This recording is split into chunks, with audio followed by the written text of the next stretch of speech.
ติงติงสบายดีนักเรียนมื้อนี้อาจารย์มาสอนแทนอาจารย์น้อย อาจารย์น้อยเพิ่นคาเวียกเนาะก็เลยให้อาจารย์มาสอนแทนนักเรียนเตรียมพร้อมแล้วหวา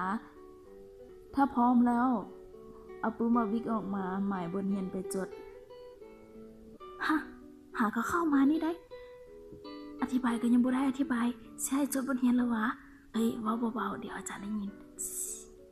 กระเป๋าแล้วซ้ำนี้น่ะฮ้อนักเรียนหมายเอาเด้ออาจารย์หมายบทเรียนในนักเรียนไปพร้อมๆกับกินนมกึกกึกกึกกึกกึกกึกกึกกึกกึก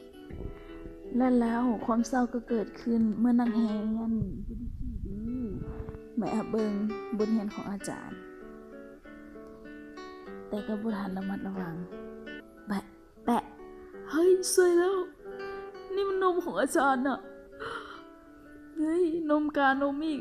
บ่มีขายอยู่ในโรงเรียนเนี่ยเขาจะเห็นได้ดีมันไปทิ่มดีกว่าบ๊ายบายนมกานม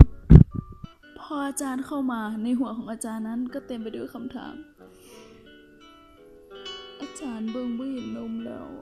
พานมอาจารย์ไปอาจารย์ก็เลยถามนักเรียนขึ้นมานักเรียนตอบว่าโดยเห็นนมอาจารย์บ่เห็นอยู่ไสอยู่หั่นเด้อาจารย์อยู่ไสอยู่หั่นเด้ตึกเป็นหยังคือเฮ็ดกับอาจารย์แบบนี้